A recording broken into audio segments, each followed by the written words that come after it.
40 minute की class के अंदर हम सब्जेक्ट कंटेंट इतना ज़्यादा दे देते हैं कि वो 40 मिनट में कवर नहीं हो रहा, या फिर अगर एक चैप्टर हमें एक वीक के अंदर कवर करवाना है और उसके अंदर मटेरियल जो है वो 3 से 4 वीक का दिया हुआ है, तो how it is possible to implement that subject matter in a school system, in a class system. So feasibility means that full implementation of that subject matter that considered in a real situation in any school system, in any classroom. यानी कि हम जब भी content की जब selection करें तो हमें ये माइंड में होना चाहिए कि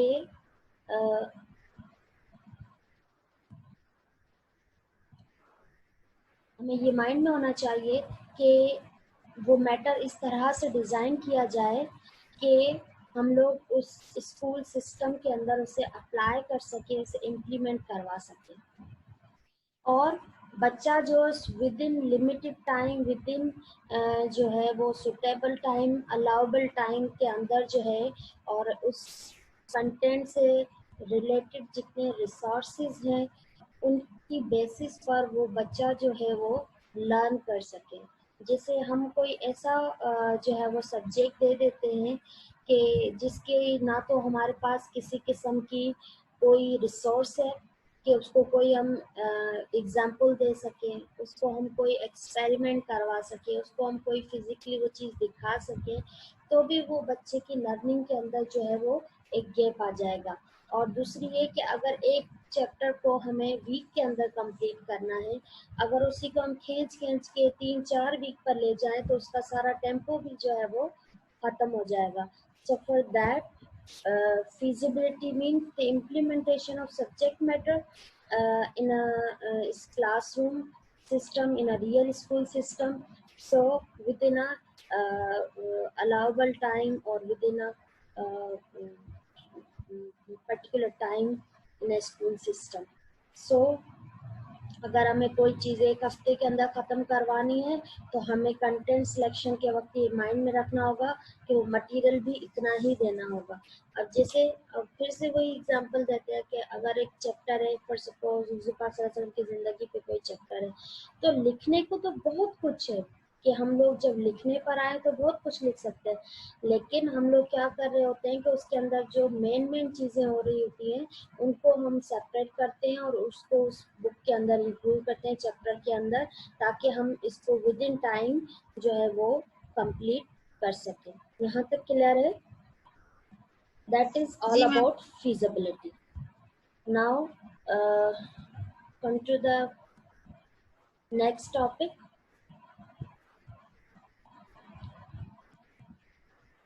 That is procedure of selection of content. Principle of selection of content.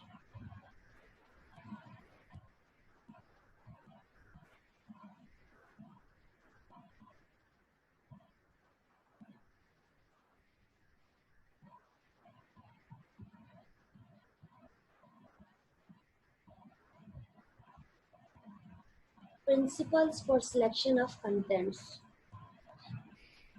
कि इसके अंदर हम ये डिस्कस करने वाले हैं कि वो कौन से रूल्स हैं, वो कौन से प्रिंसिपल्स हैं जिसकी बेसिस पर हम लोग कंटेंट की सिलेक्शन करते हैं।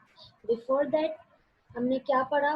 क्राइटेरिया, कि क्राइटेरियाज कौन कौन से होने चाहिए, कौन कौन सी सिचुएशंस होनी चाहिए, कौन कौन से रूल्स होने चाहिए, कौन कौन सी नीड्स एंड बेसिक रिक्वायरमेंट्स होनी चाहिए जब भी किसी कंटेंट की सिलेक्शन कर रहे होते हैं। नाउ अब हम क्या करने वाले डिस्कस कि जब हम कंटेंट सेलेक्ट कर रहे हैं, हमने उनकी सारी चीज़ों को मद्देनज़र रखकर एक कंटेंट, एक चैप्टर लिया है किसी बुक के लिए, तो फिर उसको उस करिकुलम के अंदर ऐड करने के लिए हमें कौन से प्रिंसिपल्स को फॉलो करना होगा।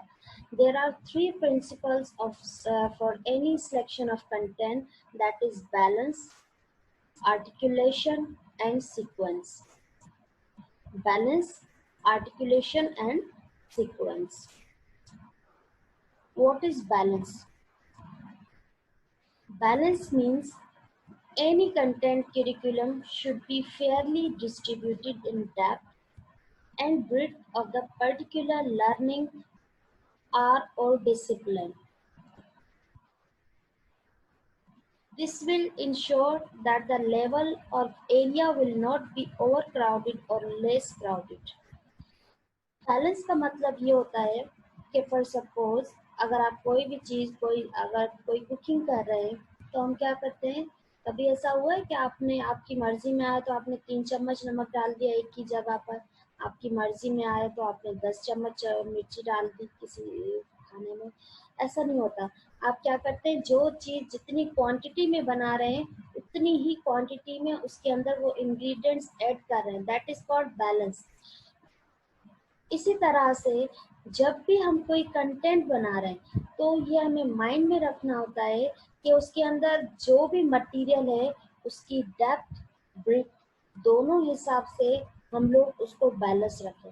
मिसाल, कोई हमने ऐसा चैप्टर लिया है जिसकी एक टॉपिक एक हेड एक कॉर्नर के ऊपर हमने इतना फोकस कर दिया है कि बाकी सारे कॉर्नर्स रह गए, बाकी के ऊपर हमने जो है वो किया ही नहीं, इंफॉर्मेशन नहीं दी और एक ही उसकी जो है वो टॉपिक के ऊपर बहुत ज़्यादा जो है वो इंफॉर्मेशन दे दी।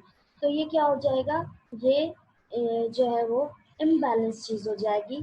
इसमें क्या होगा कि कंटेंट का जो मयार होगा, कंटेंट की जो डेप्थ और ब्रेड्थ होगी वो डिस्टर्ब हो जाएगी। इट मीन्स कि whenever we arrange any kind of curriculum or content, it must be balanced in information. अब इस यहाँ पर दो वर्ड यूज किए गए हैं, एक है ओवर क्राउडेड और एक है लेस क्राउडेड। ओवर क्राउडेड जैसे मैंने आपको बताया कि एक चीज जगह पर आपने बहुत ज्यादा इंफॉर्मेशन दे दी है, that corner is overcrowded. Where less crowded, जहाँ नहीं भी वो लेस क्राउडेड हो गया, वहां पर उतना इंफॉर्मेशन नहीं है। जैसे अगर मिसाल के तौर पर हम साइंस का एक चैप्टर पढ़ रहे हैं, human body parts for suppose, तो हमने क्या किया कि ह्यूमन बॉडी पार्ट्स में से बाकी सबके नाम देकर पूरा फोकस जो है हम लोग हमारे हैंड्स पर दे रहे हैं। तो क्या होगा कि हैंड वाली इंफॉर्मेशन तो हमने बहुत ज़्यादा दे दी, लेकिन बाकी जो हमारे कॉर्नर्स हैं वो क्या हो गया, वो रह गए। तो whenever we distribute our content, it must be fairly distributed. Clear? Now come to the second, that is articulation. Each level of subject matter should be smoothly connected to the next. Glaring gaps or wasteful overlaps in the subject matter will be avoided. इसका मतलब ये है कि जब आपने content select किया तो उसमें जो भी आप इंफॉर्मेशन दे रहे हैं उसकी फेयरली डिस्ट्रीब्यूशन हो। और दूसरा आर्टिकुलेशन मीन्स के जो टॉपिक हो वो इस तरह से अरेंज हो that is connected with the next topic. ठीक, अगर आपने कभी नोट किया हो तो आपकी बुक बहुत तरतीब से बनी होती है। जो चैप्टर पहले आता है उसके बाद आने वाला चैप्टर पहले वाले चैप्टर से कनेक्टेड होता है। ऐसा नहीं होता कि अगर आपने चैप्टर फॉर सपोज सेल पढ़ा है तो दूसरा चैप्टर जो है आप टिश्यूज ही पढ़ेंगे। कभी भी ऐसा नहीं होगा कि पहले आप टिश्यूज पढ़ें एंड देन आप सेल पढ़ें।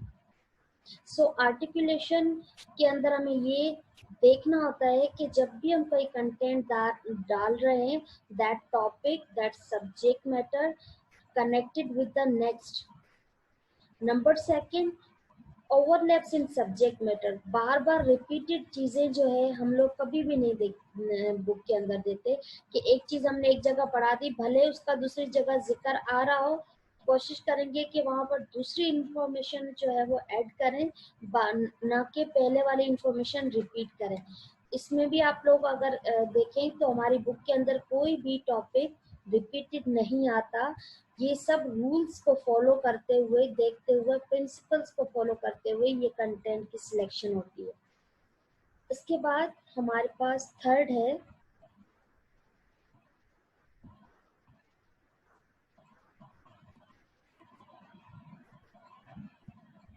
sequence.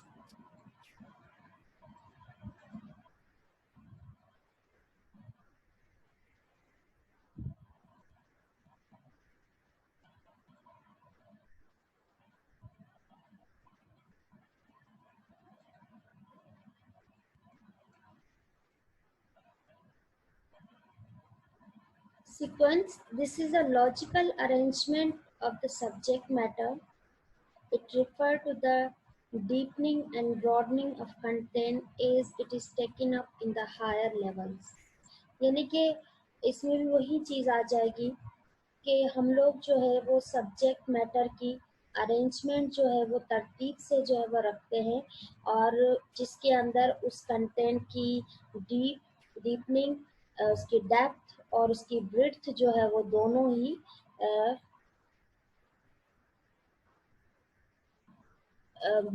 मेजरेबल हो, सीक्वेंस में हो. For the sequence, we have to measure the content into different levels like integration, उसकी partition, and the second is continuity. Integration क्या है? The horizontal connections are needed in a subject areas that are similar so that learning will be related to one another. इसका मतलब ये है कि मैंने आपको वही बताया कि आप डीप यानी कि हॉरिजॉन्टल और वर्टिकल जो है वो उसकी ब्रेड्थ जो है वो मेजर करते हैं. That is needed in a subject area that is similar to that learning will be related to one another. यानी कि जब हम टॉपिक को सिलेक्ट कर रहे होते हैं तो उसकी सीक्वेंस यही होती है कि हम लोग उस सीक्वेंस के अंदर जो पहले वाला टॉपिक रखा है उसके बाद आने वाला topic that must be related with the first one, पहले वाले टॉपिक के साथ वो रिलेट होना चाहिए.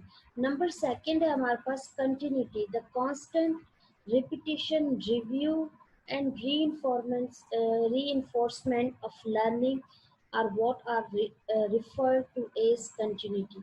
यानी कि कंटिन्यूटी भी उससे ही कहते हैं कि जिसके अंदर repetition, review, reinforcement of learning are what are referred to as continuity. जो हमने टॉपिक इंटीग्रेशन के फॉलो करते हुए रखे हैं वो जो है उसकी कंटिन्यूटी यानी कि आगे भी हमारे पास यही जो है वो टॉपिक रिलेटेड होना चाहिए. इससे क्या होगा कि उस बच्चे की रीइंफोर्समेंट होती जाएगी कि वो जो है इसमें ये टॉपिक जो है जो पीछे पढ़कर आया हुआ है और ये टॉपिक जो है दोनों आपस में क्या हो रहे हैं, रिलेट कर रहे हैं. That is called actually continuity.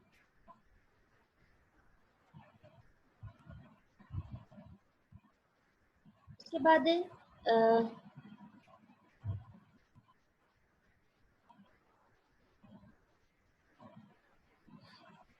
Content selection in student centred curriculum. यहाँ पर कुछ हमने पॉइंट्स दिए हैं जिससे